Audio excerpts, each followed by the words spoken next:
जय जय रघुवीर समर्थ. श्रीमत दासबोध. दशक 14वा. अखंड ध्यान नाम. समास 10वा. माया निरूपण नाम. श्रीराम समर्थ. माया दिसे परी नासे, वस्तू न दिसे परी न नासे. माया सत्य वाटे परी मिथ्या असे निरंतर. जय जय रघुवीर समर्थ. 14वा दशक अखंड ध्यान नाम. बोलले या सगळ्या दशकभरामध्ये समर्थांनी अखंड स्मरणाची भूमिका विशद करून दाखवली. अखंड ध्यान म्हणजे काय? अखंड देवाचे स्मरण. मग आता गेल्या समासामध्ये समर्थांनी सांगितलं की म्हणाले बाबा की ज्याचं ध्यान धरायचं आहे, ज्याचं आणि जो ध्यान धरतो आहे आणि ध्यान, या तिन्ही भूमिका, ही त्रिपुटी ज्या वेळेस एकत्र येते ते खरं ध्यान आहे. याचा अर्थ काय झाला की बाबा रे, आहे तितुके सगळे देवाचे, मग बाहेरचं सगळं देवाचं, मग आपण कोणाचे? आपण सुद्धा देवाचे. मग ध्यान करणारा कोण आहे? तर ध्यान करणारा सुद्धा तोच आहे, किंवा स्मरण करणारा, उपासना करणारा कोण आहे? तर तोच आहे. मग बोलले समर्थ बोलले की बाबा रे, ही जी भावना आहे किंवा ही जी जाणीव आहे किंवा हे जे स्मरण आहे ते म्हणजे खरं स्मरण आहे, किंवा ते म्हणजे अखंड ध्यान आहे.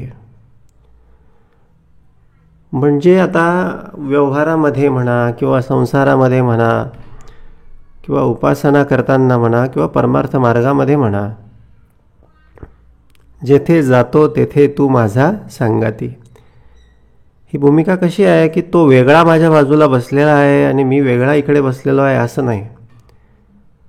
तोच आहे, तो माझ्यात पण तोच सगळा भरून उरलेला आहे. आत बाहेर लिडीबिडीले परब्रह्म दे. आत बाहेर सगळी तीच भूमिका, फक्त माझ्याकडे वेगळेपण नाही, माझ्याकडे अहमपणा नाही की मी कोणीतरी वेगळा आहे. अहमपणा ही भूमिका काय आहे? तर विकाराची भूमिका आहे. हा विकार निघाला म्हणजे काय झालं की बोलले एक शुद्ध परब्रह्म उरलं. मग ध्यानाची भूमिका, उपासनेची भूमिका, आणखीन भक्ती मार्गाची भूमिका, हे काय आहे? जे आपण भगवंतापासून वेगळं झालेलो आहे, कुठेतरी भगवंतापासून आपण काहीतरी वेगळं दाखवण्याचा प्रयत्न करतो. मी आहे, माझं अस्तित्व, मीपणा, किंवा माझं हे असं, माझं हे तसं. याचा अर्थ संसारामध्ये या सगळ्या गोष्टी करू नये असं नाही, सगळं करायचं आहे. पण हे करत असताना भान कोणाचं आहे किंवा अधिष्ठान आतमध्ये कोणाचं आहे? मी निमित्त मात्र आहे, करता करविता तोच आहे. ड्रायव्हर माझ्या आतमध्ये बसलेला आहे. ड्रायव्हर हा दिसणारा ड्रायव्हर नाही. शरीर म्हणजे ड्रायव्हर आपणाला वाटतं, पण शरीर म्हणजे ड्रायव्हर नाही. शरीर म्हणजे ॲक्च्युली गाडी आहे. ह्या गाडीवर जोपर्यंत तो ड्रायव्हर बसलेला आहे तोपर्यंत ही गाडी सुरळीत सगळी सुरू असते, किंवा या गाडीला रस्ता कुठला दाखवायचा, सदोगतीचा, अधोगतीचा, सुखाचा, दुःखाचा. हे बोलले त्या ड्रायव्हरच्या बाजूला आणखीन एक परमात्मा रूपी त्या ठिकाणी मार्गदर्शक बसलेला असतो. तर ड्रायव्हर म्हणजे आत्मा आणि बाजूला बसलेला तो परमात्मा. आत्मा आणि परमात्म्याच्या, आत्मा जर परमात्म्याच्या संगतीत राहिला म्हणजे जाणीव की हा माझा विश्वस्त, माझा मालक, माझा सर्वे सर्वा, माझा सखा, माझा मित्र, माझा जीव की प्राण हा आहे आणि हा सांगतो तसंच मी करणार, तेच माझ्यासाठी योग्य आहे. त्याने जरी सांगितलं एखाद्या खराब रस्त्याने चल, तिकडे मी माझी गाडी चालवणार. जरी त्या रस्त्याने चालताना मला थोडंसं त्रास वाटला, पण कदाचित तोच मार्ग मला माझ्या शेवटच्या सगळ्या मुक्कामापर्यंत किंवा माझ्या सगळ्या ध्येयापर्यंत घेऊन जात असेल. आणि मला दुसरीकडे चकचकीत सगळे रस्ते दिसत असले, कदाचित तिथे पुढे काय ठेवलेलं आहे किंवा एखादं जंगल आहे का डोंगर आहे का धरण आहे का तलाव आहे हे मला माहिती नाही. तो सांगतोय ना तसं काही डोकं लावायचं काम नाही. सकाळी उठायचं, त्याला निवेदन ठेवायचं, त्याची विनवणी, त्याची आळवणी, त्याचं आवाहन, त्याचं नामस्मरण, त्याचं ध्यान, जे काय जमेल, जे काय सद्गुरूंनी सांगितलं तसं करायचं. एक अत्यंत आनंदानं आजचा दिवस सगळा त्याने दिला म्हणून त्याचे आभार मानायचे आणि अत्यंत समाधानानं त्याचं कार्य आहे म्हणून करायचं. अलिप्तपणे करायचं, निर्लिप्तपणे करायचं, थर्ड पर्सन म्हणून, थर्ड पार्टी म्हणून करायचं. आणि काम झालं की पुन्हा त्याला शरण यायचं, पुन्हा त्या कामाच्या सगळ्या फळाच्या भोवती घुटमळू नये म्हणजे झालं. ही अशी ही अखंड ध्यानाची भूमिका आहे, ही अशी ही अखंड स्मरणाची भूमिका आहे. असं हे सगळं असं व्हायला पाहिजे किंवा असं व्हावं असं सगळ्यांना वाटतं किंवा अशीच समर्थांची इच्छा आहे. पण होतं काय? समास 10वा माया निरूपणाम. मायेच्या धांदली. धांदल कोणाची असते आजूबाजूला? तर मायेची असते. आणि या धांदलीमध्ये नेमकं सूक्ष्मी कोण मन घाली. ही भूमिका जी आधी सांगितली स्मरणाची ती सूक्ष्मातली भूमिका आहे. म्हणजे अत्यंत काळजीपूर्वक, अत्यंत भान ठेवून, अत्यंत सजग, अत्यंत सावध राहून करावयाची ती भूमिका आहे. पण मायादेवीच्या धांदली, अशी मायादेवीचे असे ढोल, ताशे, सनई, चौघडे, डीजे, लाऊडस्पीकर असे अवतीभोवती असे भिनभिनाट वाजत असतात. आणि मग हे सूक्ष्मी कोण मन घाली, म्हणजे माया अशी नृत्य करत असते. मग ही सगळी माया आणि या मायेचं स्वरूप.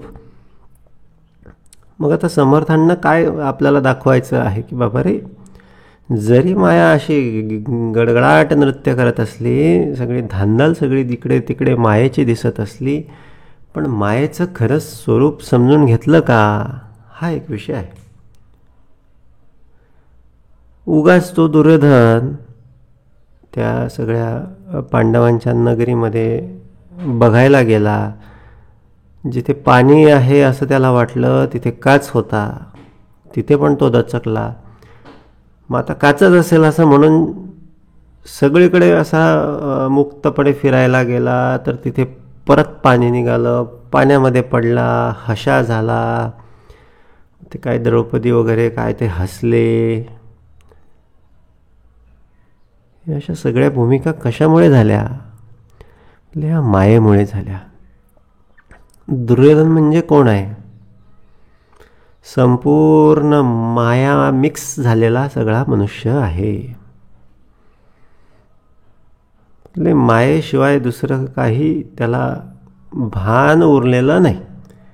मग तसं वेंधळणार, ठोकरणार, पडणार. पण जो असा अत्यंत सावध होऊन राहिलेला आहे, अत्यंत सावध होऊन ज्याचं चित्त थाऱ्यावर आहे, ज्याने आपलं ध्यान आपल्या श्वासांसहित आपल्या अंतरात्म्यावर सगळं टिकवून ठेवलेलं आहे, म्हणजे तो असा अत्यंत विचारपूर्वक सगळ्या भूमिका अत्यंत पाऊल टाकत सगळं अभ्यास करत सगळ्या त्या रस्त्यातून बरोबर पार होऊन जातो. पण हे असं मायेचं हे सगळं विचित्र स्वरूप आणि त्याची सगळी ती करणी दाखवण्यासाठी म्हणून समर्थांनी हा 10वा समास, बाबा रे अखंड ध्यान लागलं पाहिजे म्हणून 10वा समास. शेवटी सगळं ध्यान सांगून झालं, आता माया दाखवायला घेतलेली आहे. माया दिसे परी नासे. बोलले आता दिसायला तर खूप सगळं छान छान, सगळं सुंदर, सगळं लोभ सगळा गोळा करायला, अहंकार करायला, रागराग करायला असं वाटतं की मी कोण आहे, माझं सगळं अस्तित्व मी सगळं दाखवून देणार, असं सगळं सगळं सगळं सगळं दाखवावंसं वाटतं, करावंसं वाटतं. पण माया दिसे परी नासे. पण बाबा ते सगळं ते उत्साह, तो सगळा आसुरी आनंद हा कसा असतो, क्षणिक असतो. असं जसं जणू काही आकाशामध्ये लख्ख वीज चमकावी आणि क्षणात अशी होत्याची नव्हती व्हावी. अस्तित्व तरी तिचं किती वेळ होतं, काही 2, 4, 5 सेकंदापर्यंतचं ते अस्तित्व. आणि त्या 2, 4, 5 सेकंदाकरता आपली होती नव्हती तेवढी सगळी शक्ती पणाला लावून टाकायची. आणि नंतर कुठेतरी शक्तिपात झाला, कुठेतरी चुकीचं झालं, कुठेतरी अनर्थ झाला म्हणून बोलले पश्चात्ताप करत बसायचं. ही भूमिका कोणाची भूमिका आहे, तर ही भूमिका मायेची भूमिका आहे. माया दिसे परी नासे. वस्तू दिसे परी न नासे. वस्तू न दिसे परी न नासे. तर याच्यामुळे सगळी गल्लत होते, गफलत होते. वस्तू न दिसे, परमार्थ करावा, उपासना करावी, श्रवण करावं, सगळं करावं, पण ते काय किती करतो आहे, त्याचा काय उपयोग होतो आहे, त्याचा काय फायदा झाला, कोणाला झाला, काही कळायला मार्ग नाही. तर इथे परमार्थामध्ये भूमिका कशी आहे, बाबा रे आधी विश्वास करा आणि मग अनुभव मिळतो. आधी भाव आणि मग देव आहे. आधी देव मला दाखवा, मग मी भाव ठेवेल. खरंच देव आहे का, तुमचा काही चमत्कार दाखवा, मग मी देवाच्या तुमच्या सगळ्या भक्तिमार्गामध्ये येईल, मग मी उपासना करेल, मग मी काहीतरी करेन. ही भूमिका देवापाशी नाही. देव म्हणजे बाजारचा भाजीपाला नाही. देव म्हणजे असे रस्त्यावर हातगाडीवर ठेवलेले सगळे द्राक्षे नाही, किंवा मोसंबीचा सगळा फळ विक्रेता नाही, की मला बाबा एक फोड किंवा एक सगळा तो दाना मला खाऊन बघू दे, एक सॅम्पल मला खाऊन बघू दे, गोड असली तर मी घेणार, नाही तर नाही घेणार. याची भूमिका परमार्थामध्ये नाही. तिथे आधीच बोलले सगळा अहंकार किंवा आधीच सगळी मीपणाची सगळी भूमिका ठेवावी लागते. आधीच सगळी माया जमा करून ठेवावी लागते आणि सांगावं लागतं की म्हणाले बाबा आता असाल तैसे असा सद्गुरू स्वामी, तुम्ही आता जसे असाल तसे असा, मी तुम्हाला शरण आलेलो आहे. मला तुम्ही तुमच्या सगळ्या शरणमध्ये घ्या, मला तुम्ही तुमच्या आश्रयामध्ये घ्या. मी लेकरू आहे, मी बापुडे आहे, मी हीनदीन आहे. मी माझ्या बळावर, ज्ञानबळावर या सगळ्या भवसागरामधून, या सगळ्या मायेमधून, या सगळ्या उपाध्यांमधून तरू शकत नाही. मी माझं डोकं आतापर्यंत खूप वेळा चालवलं, माझ्या डोक्यानंच मी आतापर्यंत चालत आलो, पण मी अजूनही समाधानाला, विश्रांतीला पावलो नाही. अजूनही माझे समाधान झाल्यासारखे मला वाटत नाही. हे असं त्या कुठेतरी त्या सद्गुरूंना शरण जावं लागतं. जीवे काया वाचा मनोभावे, काहीतरी बोलले अर्पणे भगवंता कारणे. जे जे शक्य असेल, जे जे काय असेल नसेल, ते सर्व काही भगवंता कारणे आपण अर्पण करून टाकावं लागतं. सपशेल शरणागती पत्करावी लागते. सपशेल शरणागती झाली रे झाली किंवा बोलले भगवंत मग बाकीचं काही लागत नाही. बोलले तू किती वर्ष तप करतो आहे आणि कोण आहे, कसा करतो आहे, कसा वसलेला आहे, काहीच त्याचं निकष नाही, काहीच त्याचं क्रायटेरिया नाही. ज्या क्षणाला एक मनाची सगळी अवस्था, मन त्याच्या सगळ्या भावनेनं भावविभोर झालं, त्याच क्षणी तो आपुला झाला. बोलले त्याला विकत घेता येतं, इतका तो सोपा आहे.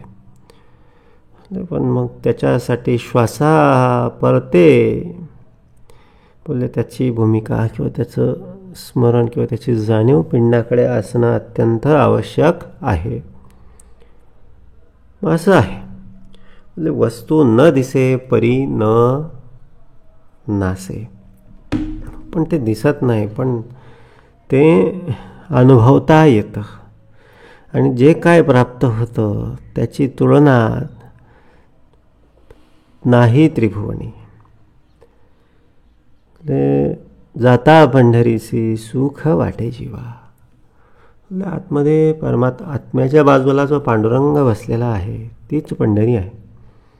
आणि रोजच्या रोज सगळं भक्ती करावी, उपासना करावी, श्रद्धापूर्वक आचरण करावं, विश्वासपूर्वक आचरण करावं. आणि अत्यंत मनोभावे बोलले त्याचा अंकित होऊन राहावं. ही अशी भूमिका बोलले अत्यंत सुखाचं माहेर आहे, अत्यंत सुख देणारी सगळी भूमिका आहे. म्हणून वस्तू न दिसे परी न नासे. माया सत्य वाटे परी मिथ्या असे निरंतर. जे सत्य नाही ते सत्य वाटतं, म्हणून सगळं जग लोभाच्या मागे, मीपणाच्या मागे, अहंकाराच्या मागे, प्रसिद्धीच्या मागे सगळं धावत आहे. का बरं धावत आहे? कारण सत्य वाटत आहे. पण समर्थ म्हणतात की बाबा ही भूमिका म्हणजे कशी आहे, रस्त्यावर दोरी पडलेली आहे आणि अंधाराची वेळ आहे, कुठेतरी असा दुरून थोडासा उजेड येतो आहे, तिची सावली अशी तिचं काहीतरी पडल्यासारखं दिसत आहे. माया सत्य वाटे. साप साप साप साप म्हणून कोणीतरी ओरडला आणि सगळीकडे अशी घाबरगुंडी उडाली. सगळेजण असे लाठ्या काठ्या घेऊन आले आणि उजेड नसल्यामुळे धपाधप धपाधप धपाधप त्या सगळ्या दोरीला सगळं मारण्यात आलं. दोरीचं काहीच झालेलं नाही. दोरी लवचिक होती. फार फार तर 1-2 ठिकाणी थोडंफार धागे तुटल्या गेले, पण मारणाऱ्यांच्या सगळ्या काठ्या लाठ्या, त्यांची शक्ती ऊर्जा बरंच काही तुटून गेलं. कोणीतरी शहाणा आला आणि शहाण्यानं काय केलं, उजेड आणला, कुठेतरी दिवा आणला, कुठेतरी मोबाईलचा टॉर्च आणला आणि बघतो तर काय, तर सर्प नसून दोरी आहे. पण तो आल्याशिवाय ते कळत नाही. कुणाला त्यालाच कुठेतरी सद्गुरू भूमिकेत यावं लागतं, त्यालाच असं दर आठवड्याला दाखवावं लागतं. आपल्याला पण असं शोध घ्यावा लागतो रोज सकाळ संध्याकाळ, उठता बसता कामधंदा करिता. आणि मग काय होतं, बोलले एक सत्य कळायला येतं. आणि हे सगळे वाया जाणारे श्रम, हे सगळा वाटणारा सगळा शीन, आयुष्यभर होणाऱ्या सगळ्या हाल अपेष्टा, मीपणाच्या, माझेपणाच्या, अहंकाराच्या, लोभाच्या, वासनेच्या सगळ्या मागे ह्या सगळ्या थांबतात. कुठेतरी तो भेटल्याशिवाय, परमार्थ भेटल्याशिवाय, सद्गुरू चरण मिळाल्याशिवाय हे शक्य नाही. म्हणून परमार्थी तो राज्यधारी. नाहीतर अशी भिकाऱ्यासारखी अवस्था, इथे सुख मिळेल का तिथे सुख मिळेल, इथे आनंद मिळेल का तिथे आनंद मिळेल, इथे पोट भरेल का तिथे पोट भरेल, हे खाऊन झालं ते खाऊ दे, ते खाऊन झालं ते पाहू दे, ह्या देशात झालं त्या देशात जाऊ दे, ह्या बीचला गेलो त्या बीचला जाऊ दे. असाच मनुष्य असा बीचमध्ये अडकून जातो, मध्येच बीचमध्ये बीचमध्ये किंवा मध्येच असा कुठेतरी फसून जातो. इकडे आड तिकडे विहीर, अशा या सगळ्या मायेच्या सगळ्या धुंदीमध्ये मनुष्य फसून जातो. निघायला मार्ग नसतो. फार गूढ संकेत आहे, फार गूढ सगळा भाग समर्थ देत आहेत की बाबा असं मध्ये अध्यामध्ये स्वतःला घालू नको. असा प्रसंग येईल अशी भूमिका नको. अध्यात मध्यात पडू नको. काठावरून दुरून राम राम आम्ही जातो आमच्या गावा. त्या विषयांना, त्या वासनांना भुलवता आलं पाहिजे. त्यांना असं बोलले चातुर्यानं हो हो हो हो करता करता करता करता बरोबर असं मोक्याच्या क्षणी बरोबर असा निसटता पाय सगळ्या लोभाच्या म्हणा व क्रोधाच्या म्हणा कामाच्या म्हणा प्रत्येक भूमिकेतून असं शेवटच्या क्षणी त्यांचं हो हो करता करता करता शेवटच्या क्षणी बरोबर काढता पाय घेता आला पाहिजे. असं वारंवार झालं, वरचेवर झालं, परत परत झालं की मग ते बोलले ते असं त्यांना कळून चुकतं की आता हे घर आपलं राहिलेलं नाही. म्हणून माया सत्य वाटे परी मिथ्या असे निरंतर.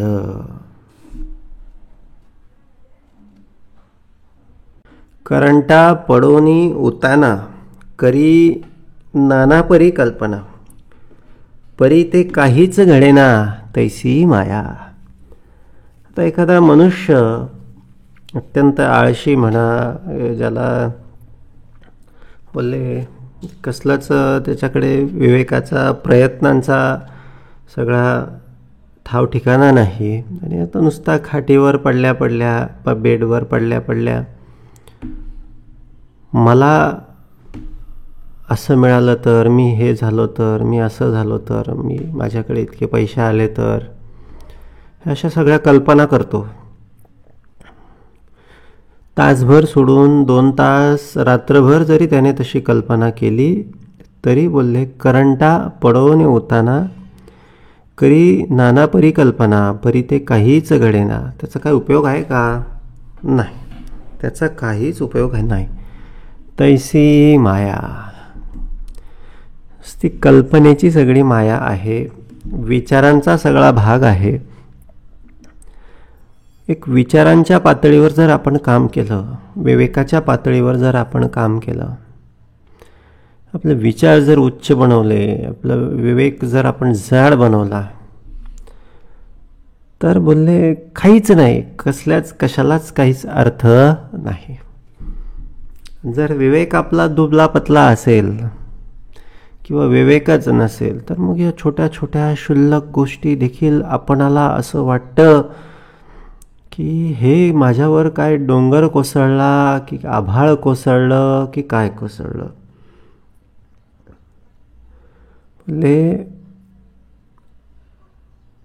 हे सारं काही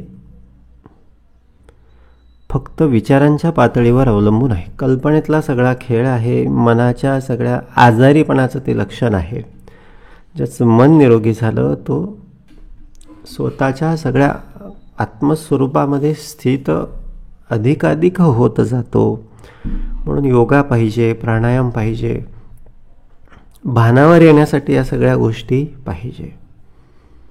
कुठेतरी हे विचाररूपी वायूर विकार सगळे बाजूला करून कुठेतरी एका शुद्ध निरभ्र निर्विकार असणाऱ्या त्या सत्य स्वरूपाचं ध्यान लागावं आणि सगळं काही मायेचं फोलपण सगळं उडून जावं. जणू काही अशा शेंगा असतात, वाळलेली पाने असतात, अशी रस्त्यावर सगळी पसरलेली असतात आणि असं अचानक जोराचा वारा येतो आणि सगळं काय ते सगळं वाळलेलं सगळं जे आहे ते सगळं उडून जातं. विवेकाचा वारा, जाणीवेचा वारा, जेवढं म्हणून बोलले हे सगळं कल्पनारूपी आहे. प्रश्न इथे स्वतःच्या सगळ्या मनाचा आहे, स्वतःच्या सामर्थ्याचा आहे, स्वतःचं जाणीवेचं आहे. त्यासाठी ही जाणीव किंवा ही चेतना ध्यानाच्या माध्यमातून, उपासनेच्या माध्यमातून, श्रवणाच्या माध्यमातून सामर्थ्यवान बनत जाते. आणि अशा क्षुल्लक संसारातल्या सगळ्या पाचोळारूपी पाचोळारूपी सगळ्या कल्पना, मान सन्मान, अहंकार, वासना ह्या त्याच्यामध्ये सगळ्या उडून जात असतात. द्रव्यधारेचे वैभव, स्वप्नवैभव, नाना वेळाचे हावभाव, क्षणिक वाटे परिमाव तैसी माया. आता ज्याचं वय झालेलं आहे आणि त्याच्याकडे खूप अशी संपत्ती त्याने आयुष्यभर सगळी जमा केली, 5 मिनिटेसुद्धा तो शांत बसलेला नाही, 5 मिनिटेसुद्धा त्याने ईश्वराचं नामस्मरण केलेलं नाही किंवा इतर कोणासाठी काहीतरी करावं असं त्याला वाटलेलं नाही. आणि असा मनुष्य, त्याचं वय झालं, हातपाय थकले, सगळं शरीर सगळं गलित गात्र झालं, असं बसलेला असतो खिन्न उदासवाणा. आणि त्याला विचारावं, बाबा तुमचं एवढं मोठं द्रव्य तुमच्याकडे आहे, एवढी दारा, एवढी सुंदर पत्नी तुम्हाला होती आहे, तुम्ही खूप भाग्यवान आहात.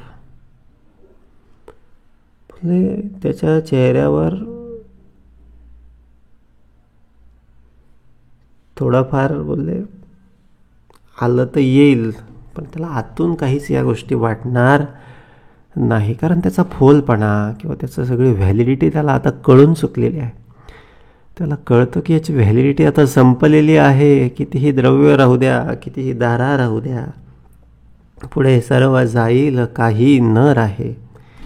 आणि आत्ताची त्याची जी अशी दुःखी सगळी, हात दुखतं, शरीर दुखतं, मान दुखते, पाठ दुखते, खोकला येतो, ही अवस्था बोलले त्या अवस्थेतून काढण्यासाठी त्याचं हे सगळं द्रव्य, दारा, वैभव पुरेसं नाही. आणि म्हणून त्याला कळून येतं की हे सगळं जे मी आजपर्यंत सगळं गोळा केलं याचा काही उपयोग नाही.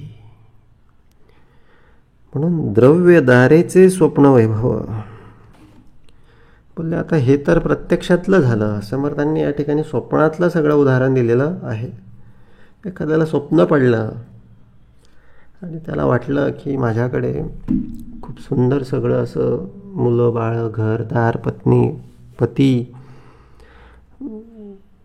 घर, बंगला, गाडी सगळं काही आहे, पण सकाळी उठल्यावर काही ना माही क्षणिक बोलले नाना वेळाचे हावभाव, झोपेत स्वप्नात तो सगळे हावभाव सगळं करतोय, पण क्षणिक वाटे, पण डोळा उघडला क्षणिक सगळं ते होऊन जातं. परिमाव, सगळं माया, सगळं खोटं होतं हे ऐकून किंवा हे कळूनच असा जीव सगळा कसा वीस सगळा होतो. तैसी माया. गगनी गंधर्व नगरे दिसता ती नाना प्रकारे, नाना रूपे नाना विकारे तैसी माया.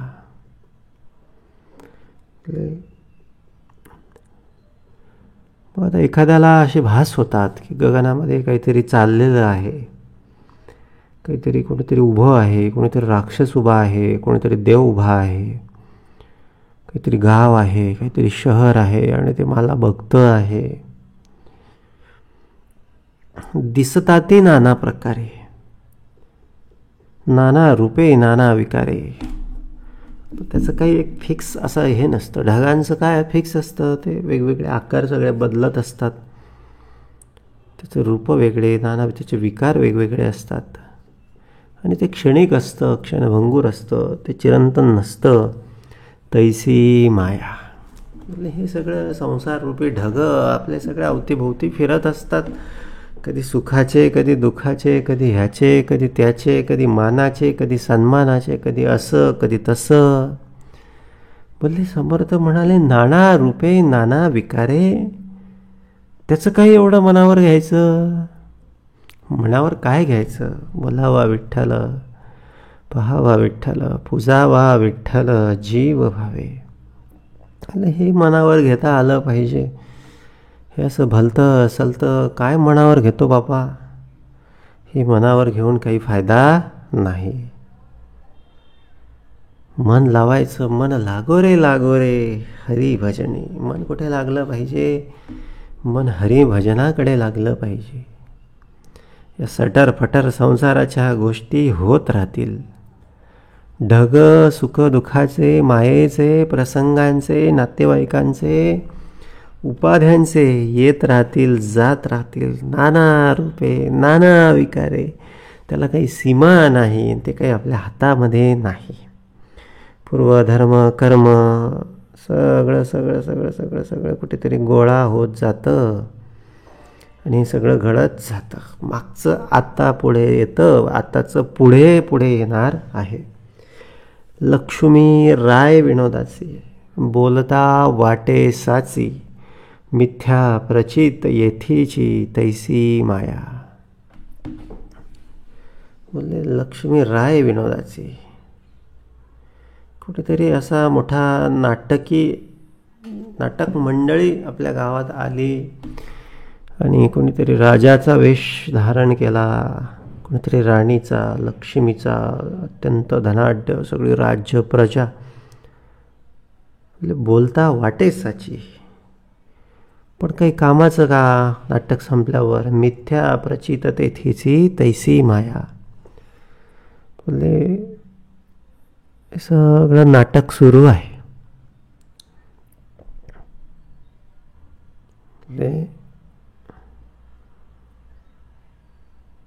कालांतरानं सगळे नाटकं बदलत राहतात. संसारात पण असे रोजचे वेगळे वेगळे नाटकं असतात. हसून बघायचं, तटस्थपणे बघायचं, क्षणभंगूर हो आहे हे सगळ्याची जाणीव ठेवायची. हे जाणार आहे, पुढे सर्व जाईल, हेही दिवस जातील. सुख असो दुःख असो, राहील काय तर मी देवाचा आणि देव माझा. बघ मी आता काय बघितलं पाहिजे? बोलले मिथ्याकडे माझी प्रचिती, माझं चित्त न लावता सत्याकडे माझं चित्त लावलं पाहिजे. तैसी माया. दसऱ्याचे सुवर्णाचे लाटे, लोक म्हणती परी ते काटे, परी सर्वत्र रहाटे, तैसी माया. दसरा आला, दसऱ्याचा सण आला, विजयादशमी आली. आपण असं सगळ्यांच्या घरी गेलो, सगळ्यांना ते आपट्याची सगळी पानं दिली, सोनं घ्या सोनं घ्या सोनं घ्या. विजयादशमी साजरी करा. श्रीराम बोलले लंकेवर विजय सगळा साजरा करून आले. सगळं वाटलं, सोनं नाणं सगळं धनद्रव्य सगळीकडे वाटण्यात आलं. आपण पण बोलले सोनं वाटूया. मग आपट्याची पानं आणल्या गेली, एकमेकाला आपट्याची पानं दिल्या गेली. सोनं घ्या. अत्यंत गाठी भेटी घेतल्या गेल्या. पण दुसऱ्या दिवशी हा असा तो तसा, हा असा करतो तो तसा करतो. आदल्या दिवशी जाऊन आपण त्याच्याकडे पाया पडलो आणि दुसऱ्या दिवशी तोच आपणाला कोणाजवळ तरी शिव्या देतो. आपलं काहीतरी आपल्या नावानं काहीतरी कुरबुर करत राहतो किंवा आपण काहीतरी त्याचं उनं कोणाला तरी सांगत राहतो. दसऱ्याचे सुवर्णाचे लाटे, सुवर्ण वाटलं, सोनं वाटलं, आनंद वाटला, असं वाटलं, पण तसं काही झालं नाही. झालं काय? लोक म्हणते परी ते काटे. काटे तसेच राहिले. हे जसं आहे ना बाबा, तैसी माया. हे असंच आहे. सोन्यासारखं सगळं वाटतं, सोन्यासारखा संसार, माझा सोन्याचा संसार. असे गाणे पण आपण ऐकतो, पण सोन्याचा नाही बाबा, हा सगळा पितळाचा आहे, भंगारचा आहे. सोनं ठेवलं जातं, भंगार ही फेकली जाते, काढली जाते. संसारातलं काहीच राहत नाही, सगळं काही जातं. म्हणून हा सोन्याचा नाही तर हा भंगारचा सगळा संसार आहे. तैसी माया. हे सगळ्या भंगार गोळा करण्यासाठी जन्म गेला आटाआटी. सगळा जन्म आटाआटी करण्यात सगळा जातो. तैसी माया. एखाद दुसरा सोन्यासारखा असतो, सगळं जाणतो आणि असं मस्तपैकी मांडी मारतो, हात जोडतो, भगवंताला शरण जातो, देहभान विसरतो. ही सोन्याची भूमिका आहे. ही विजयादशमी आहे. या मायेवर, या सगळ्या उपाध्यांवर, या सगळ्या रोजच्या सगळ्या प्रसंगांवर वेगळे होणे, अलिप्त होणे आणि या संसाराच्या विषयाच्या चिंतनापासून मनाला सुटका मिळणे, तैसी बोलले ही विजयादशमी आहे. आणि ही माया किंवा ही विजयादशमी आपणाला बोलले खरा विजय प्राप्त करून देत असते. म्हणून ही माया आता हे विजयादशमी काय, सोनं काय, आपटं कोणतं, हे सगळं जाणून घेतलं पाहिजे. त्याच्याशिवाय आपली सगळी आपटी सगळी थांबणार नाही. मेल्याचा मोहछाव करणे, सतीचे वैभव वाढवणे, मसनी जाऊड रुदन करणे, तैसी माया. आता मेल्याचा एखादा मनुष्य मेला आणि त्याचा महोत्सव करायचा, त्याचं सगळं उदो त्याचे सगळे कार्यक्रम वगैरे एक आठवणीपुरतं सगळं ठीक आहे, पण त्याचं प्रत्यक्षात बोलले त्या व्यक्तीला त्याचा काही फायदा नाही. उदाहरणार्थ एखाद्याचे म्हातारे सगळे आईवडील सगळे काहीतरी त्यांचं निधन झालं आणि मग त्याने सगळ्या गावभर बुंदी वाटली, जेवू घातलं, सगळं त्यांचं सगळं काशीला गेला, सगळं त्यांचे सगळे विधी पूर्ण केले. पण जिवंत असताना तो त्यांच्याकडे त्याने बघितलेलं नाही. ते कुठेतरी दूर गावाकडे राहत होते, हा कुठेतरी नोकरीनिमित्तानं शहरामध्ये राहत होता. आणि बोलले त्याला इतकं काही त्यांच्याकडे बघावंसं वाटलं नाही किंवा त्यांना पण सवय गावाची असल्यामुळे शहराकडे यावंसं वाटलं नाही. पण ठीक आहे, असं दोन्हीही त्यांच्या ठिकाणी बरोबर आहे. पण नंतर जे केलेलं आहे ते त्यांच्यापर्यंत पोहोचत नाही. किमान तो नाही बाबा इकडे येत, पण मग तिकडे अधूनमधून जाऊन काय हवं काय नको जर बघितलं असतं, कपडे लत्ते आजारपण एवढा तेवढा खाऊ अधूनमधून घेऊन गेला असता, तरी नंतर जी बुंदी वाटण्यात येते किंवा नंतर जी सगळी गावभर पंगत देण्यात येते त्याहीपेक्षा ते कितीतरी गुणकारी आहे, कितीतरी श्रेष्ठ आहे. पण मायादेवीच्या धांदली सूक्ष्मी कोण मन घाले. मायाशी धांदल करायची सवय पडलेली आहे. मायाचा सगळा असा उदो असा सगळा जंगी कार्यक्रम, असा मोठा उत्सव महोत्सव लोकांना सगळं दाखवण्यासाठी. पण हे जास्त परिणामकारक ठरलं असतं. पण समर्थ बोलतात बाबा मेल्यानंतर महोत्सव करण्यापेक्षा आधीच आहे तोपर्यंत सगळ्यांशी उत्तम बोलून घे, उत्तम वागून घे. आणि बोलले सतीचं वैभव वाढवणे.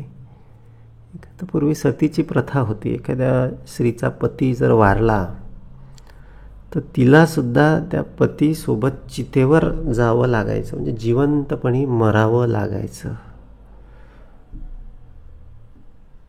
पुढे समाज सुधारक आडणे फुले असतील, राजाराम मोहन राय असतील, कर्वे, रानडे वगैरे वगैरे सगळ्यांनी समाज सुधारणेची चळवळ सगळं त्या इंग्रज काळामध्ये सुरू केली आणि ती सगळी प्रथा बंद पडली.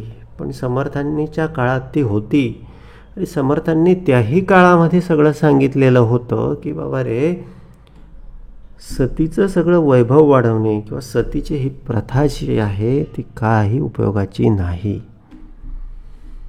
कारण तो माणूस मेलेला आहे.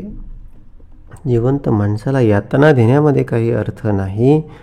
पतीसोबत सती गेल्यानं पुण्य मिळेल किंवा काहीतरी मोक्ष मिळेल ही भूमिका काही अर्थाची नाही. सतीचे वैभव वाढणे, मसनी जाऊन रुदन करणे तैसी माया. एखाद्याला ठेवायला म्हणून गेला आणि असा होता तसा होता, त्याच्या नावानं जोरजोरात रडला. एक स्वतःचं मन हलकं होईल फक्त, पण ते इतर दुसऱ्याच्या त्याच्या जो मेला त्याच्यापर्यंत ते पोचत नाही किंवा बोलले इतरांसाठीही त्याचा काही विशेष अर्थ नाही. हे सगळे उदाहरणं म्हणजे मायेची भूमिका आहे. ही सगळी निरर्थक भूमिका आहे. या भूमिकेतून बोलले मनुष्यानं सगळ्या विवेकातून सगळं पाहावं आणि मायेच्या पलीकडची जी भूमिका आहे, वस्तू न दिसे परी न नासे, माया सत्य वाटे परी मिथ्या असे, निरंतर या निष्कर्षाप्रत जाऊन सत्य वस्तूचा शोध घ्यावा, सत्यामध्ये स्थिर व्हावं, अशी भूमिका किंवा अशी अपेक्षा समर्थांची आहे. राखेसी म्हणती लक्ष्मी, दुसरी भार दोरी लक्ष्मी, तिसरी नाम मात्र लक्ष्मी तैसी माया. आता लक्ष्मी आपण बऱ्याच साऱ्या गोष्टींना म्हणतो. आपल्याकडे पण जुनी माणसं असतात. मग कोणी झाडूला लक्ष्मी म्हणून संबोधतो, कोणी राखेला लक्ष्मी म्हणून संबोधतो. एखादी बिचारी नाव तिचं लक्ष्मी असतं, पण अत्यंत गरीब घरात, अत्यंत दरिद्री घरात ती जन्मलेली असते. रोज उठून गोऱ्या सगळ्या वेचायला सगळी ती जात असते. तर या सगळ्या प्रत्येक ठिकाणी नाव लक्ष्मी आहे, पण लक्ष्मीचं जे वैभव आहे ते कोणाकडेही नाही.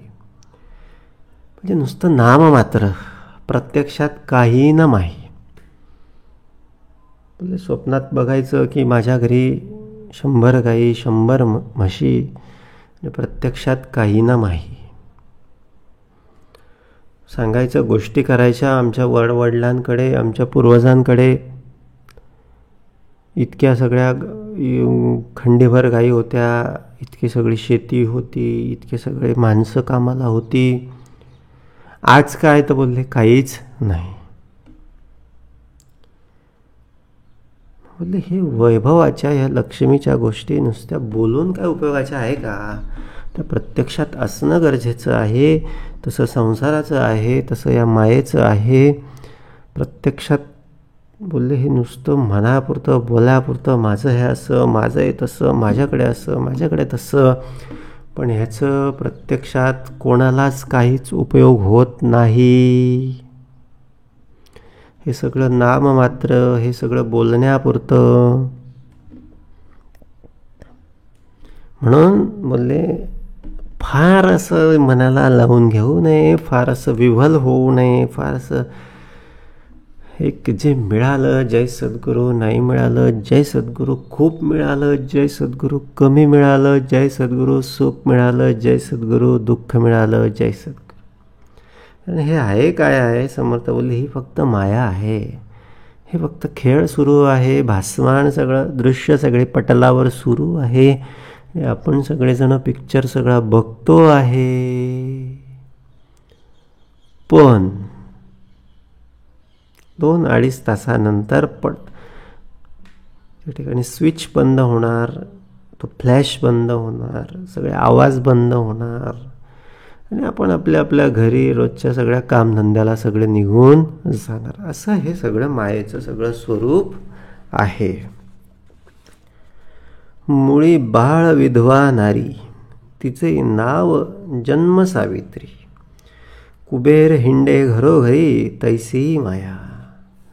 तर एखाद्या मुलीचं नाव सावित्री ठेवलेलं आहे.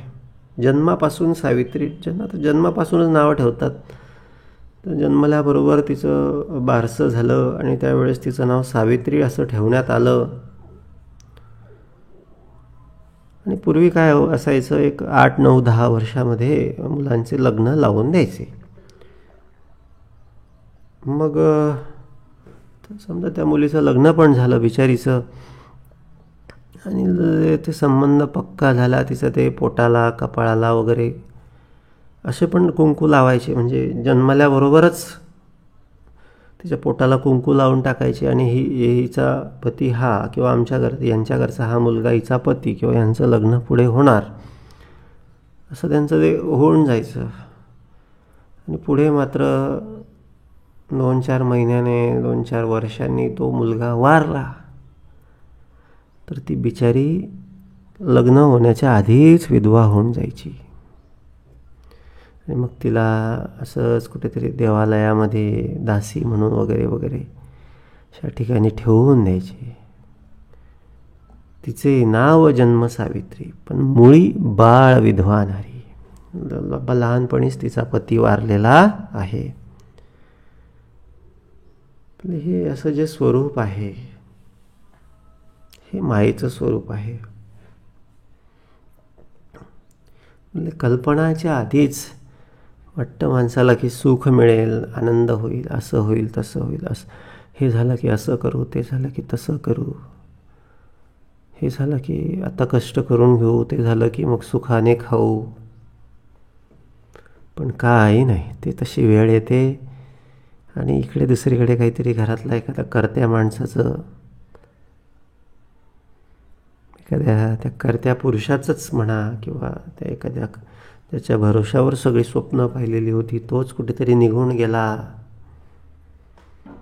हे असं मायेचं आहे. वाटतं एक, होतं भलतं. त्याच्यामुळे वाटूनच घ्यायचं नाही, हे सगळ्यात सुंदर. वाटणे न वाटणे हे सगळं आपण त्या पांडुरंगाच्या, विठ्ठलाच्या, श्रीपाद श्री वल्लभाच्या सद्गुरूंच्या चरणी ठेवायचं. आणि वाटा वरंटा तिथे ठेवायचा, त्याच्यावर सगळं वाटून टाकायचं. म्हणजे सगळं फेकून द्यायचं. मला काय वाटतं, ह्याला काय वाटतं, माझी अशी कल्पना, माझी तशी, माझी अशी अपेक्षा, त्याची अशी. काही नाही बाबा, माझं तुझं कल्पना ना अपेक्षा काही होत नाही. जे होणार ते झाल्याशिवाय राहत नाही. मला काही वाटू दे, ह्याला काही वाटू दे, उगाच मन गुंतवून काही फायदा नाही. मन कुठे ठेवायचं? मन ठेवून ईश्वरी, मन ईश्वराकडे ठेवायचं. मन ठेवून ईश्वरी, जो कोणी हरिकथा करी, तोची ये संसारी धन्य झाला. म्हणजे जो मन ठेवणं, विचार करण्यासारखं काय असेल तर तो भगवंत आहे. मन ठेवण्यासारखं असेल तर तो भगवंत आहे. बाकी असं इकडे तिकडे मन ठेवलं ना, मन गुंतलेलं राहतं, अडकत जातं. तसं काटे घुसत जातात. काट्या कुपट्यांमध्ये अनुवानी पायानं चालावं, आणि कितीतरी काटे घुसणार, हात पाय सगळे रक्तभंबाळ होणार. तसंच हे आहे. संसाराच्या मनाला संसारामध्ये चालूच देऊ नये, त्याला गप करावं आणि इकडे लावावं. कुबेर हिंडे घरोघरी, नाव कुबेर आहे आणि सगळीकडे भिक्षा मागत फिरतो आहे. कुबेर म्हणजे सगळं दैवी देवतांचं सगळं धनसंपत्ती सांभाळणारी सगळी देवता, भांडारं त्याच्याकडे सगळी भरलेली आहेत. तो इकडे तिकडे मागत फिरतो आहे. बोलले हे असं मायेचं स्वरूप आहे. 10 अवतारातील कृष्णा, उपजे जीर्ण वस्त्रांची तृष्णा, नदी नामे पियुष्णा, तैसी माया. पूर्वी असे 10 नाटक मंडळी यायची. आता मोबाईल, टी व्ही वगैरे नव्हते पूर्वी. आता ही समर्थांच्या काळातली सगळी गोष्ट. मग मनोरंजनासाठी काय व्हायचं, असं नाटक किंवा अभिनय ते सगळे लोक करायचे, वेशभूषा करायचे, 10 अवतार त्याला बोलायचे. त्याचे मग वेगवेगळे अवतार कसं भगवंताने घेतला त्याचं नाट्य रूपांतर करायचे. आणि नाटक अभिनय सगळं असं गावागावांमध्ये सादर करायचे. तर त्याच्यामध्ये कृष्णा नावाचा, कृष्णाची भूमिका करणारा पण मुलगा असायचा. पण आता त्याचं नाव कृष्णा, त्याने अभिनय कृष्णाचा केला, पण म्हणून त्याला कृष्णाचं सगळं वैभव प्राप्त झालं असं नाही. तर त्याला त्या सगळ्या केल्याच्या बदल्यात मला कोणीतरी एखादं वस्त्र देईल. पूर्वी पैसे पण नव्हते, वस्तू विनिमय पद्धत होती. म्हणजे काहीतरी मला काहीतरी हवं ना, मग मी त्याला काहीतरी द्यायचं, धान्य माझ्याकडचं द्यायचं, त्याच्याकडचं घ्यायचं. तर हे एवढं कृष्णाचे सगळ्या भूमिका अभिनय करून त्याला असं वाटायचं मला कोणीतरी वस्त्र छान देईल तर बरं आहे. जुने पण चालतील पण दिले पाहिजे. दशावतारातील कृष्णा उपजे जीर्ण वस्त्राची तृष्णा, नदी नामे पियुष्णा तैसी माया.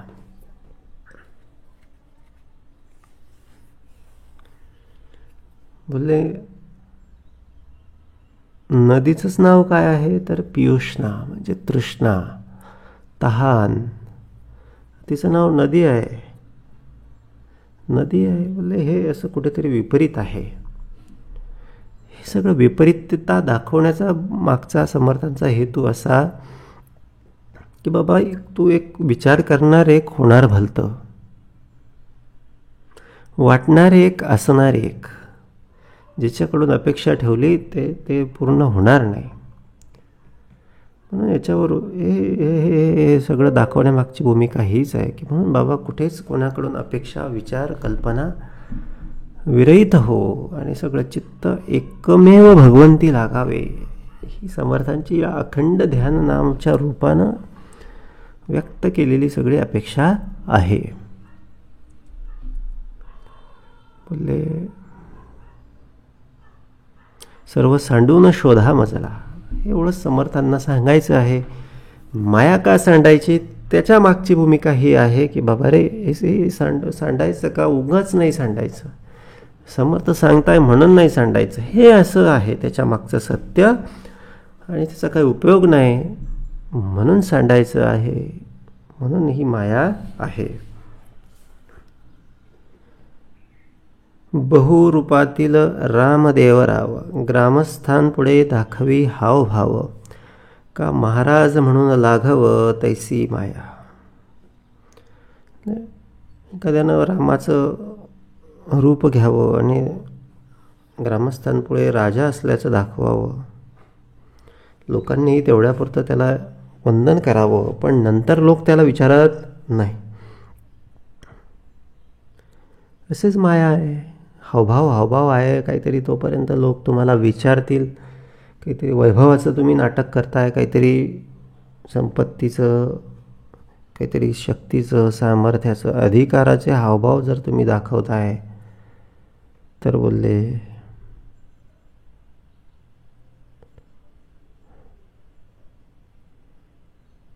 तर लोक विचारतील, नंतर काही कोणी विचारणार नाही. देव्हारा असे अन्नपूर्णा आणि गृही अन्नची मिळेना. म्हणजे देव्हाऱ्यामध्ये अन्नपूर्णा देवी आहे आणि घरात खायला नाही, असं होऊ शकतं. नामे सरस्वती सिकेना शुभा वळू, तिला एक दोन येत नाही. नाव सरस्वती आहे पण तिला साधं वाचता येत नाही. तिला सुरुवात तिची करता अक्षर लेखन, अक्षर वाचन करता येत नाही, असं होऊ शकतं. ही मायेचीच सगळी लक्षणं आहे. शून्यास व्याघ्र नाम ठेवले. एखादा कुत्रा आहे आणि त्याला वाघ्या म्हटलं म्हणून तो काय वाघ झाला का? संसार हा कुत्र्यासारखा आहे, तो भुंकतच राहतो, मागतच राहतो. त्याची वासना कधी संपत नाही, त्याची अपेक्षा कधी संपत नाही. त्याला आपण वाघ्या म्हटलं किंवा त्याला खूप सुंदर म्हटलं किंवा खूप चांगलं म्हटलं म्हणून झालं का? नाही झालं. त्याचा काही उपयोग नाही. दश अवतारातील कृष्णा, बहुरूपातील रामदेवराव आणि देव्हाऱ्यातील अन्नपूर्णा. सुन्याला व्याघ्र नाव ठेवलं, पुत्राला इंद्र नाव ठेवलं, पुत्रास इंद्र नामे पाचारिले आणि कुरूप एखाद्या स्त्रीला सुंदरा म्हणून संबोधलं. काही त्याला अर्थ नाही. मूर्ख नामे सकळ कळा एखाद्याला मूर्खाला म्हणायचं की बाबा तू फार गुणवान आहे, तुझ्याकडे सगळ्या कला आहेत, तू कलाकार आहेस. गाढवीला राशभी नामे कोकिळा. गाढवाचं किंकाळणं, गाढवाचं ओरडणं सगळ्यांना माहिती आहे. आणि त्याला म्हटलं की तू कोकिळ्यासारखा आहेस, गोड ना तरी डोळसेचा डोळा फुटका जैसा. एखाद्या बाईचं नाव डोळसा आहे आणि तिचा डोळा फुटका आहे. मातंगीचे नाम तुळसी. चर्मिकेचे, मी कधी बोलले, अत्यंत अस्वच्छ काम करणारे आणि त्यांचे नाव अत्यंत पवित्र ठेवलेले आहेत. आता या ठिकाणी बोलले, पूर्वी कर्मानुसार सगळी समाज व्यवस्था होती, पण आताच्या काळामध्ये ना बोलले ही सगळी व्यवस्था सगळी बाजूला झालेली आहे. आता जाती, पूर्वी कर्मानुसार जाती व्यवस्था पडली, आताच्या काळामध्ये जाती व्यवस्थेला काही त्या ठिकाणी फारसा अर्थ राहिलेला नाही. पण कोणी कोणताही व्यक्ती कोणतंही कार्य आजकाल करत आहे. नोकरी म्हटली, शिपाई म्हटलं की त्या ठिकाणी सर्व जाती व्यवस्थेचे लोक अर्ज करतात. समाजातील हा भेद आताच्या काळामध्ये सगळा नष्ट झालेला आहे. बोलले पण पूर्वी तसं नव्हतं. आणि म्हणून बोलले मग त्यांची नावं जरी अशा या सगळ्या पवित्र वस्तूंची नावं जर त्या व्यक्तींची ठेवली तर त्या ठिकाणी तो चेष्टेचा सगळा विषय व्हायचा. नाम तुळसी, चर्मिकेचे नाम कासी, बोलती अतिशुद्रिणीसी भागीरथी ऐसे. हे म्हणजे कुठेतरी नावाप्रमाणे कृती, नावाप्रमाणे लक्षण असायला पाहिजे अशी भूमिका असते. पण असे पूर्णतः विपरीत सगळी लक्षणं असलेली नावं व्यक्तींची असतात. हे जसं आहे तशीच सगळी माया आहे. श्रवण बोटे संधी करतळ. पाण्यात सगळे बोटं बुडवले की ते असे लांब लांब सगळे असे दिसतात. रवी रश्मे दिसती इंगळ. सूर्यामुळे ते असं वाटतं की काहीतरी इंगळ्या, काहीतरी मोठे मोठे एखादा प्राणी सगळा चाललेला आहे. रम्य आरक्त कल्लोळ तैसी माया. असे लाल भडक उन्हामध्ये, उन्हात दिशेनं धरले तर लाल भडक दिसतात, पण प्रत्यक्षात ती आहे तशीच आहेत. भगवे वस्त्र देखता मनाला वाटे अग्नची लागला. दुरून एखादा भगवा परिधान केलेला सगळा मनुष्य दिसला की असं वाटतं अग्नी आहे. विवंचिता प्रत्ययवाला तैसी माया. पण प्रत्यक्षात जर बघितलं तर ते काही नाही. जळी चरण करांगुळे, आखुड लांबे किरकोळे, विपरीत कान दिसती जळे तैसी माया. जळामध्ये सगळं पाय टाकले की असे लांब आखूड सगळे दिसतात. ते प्रकाशाच्या परावर्तनामुळे, सगळं पाण्याच्या हालचालीमुळे तसं होतं, पण प्रत्यक्षात ते आहेत तसेच असतात, भासतात मात्र वेगळे.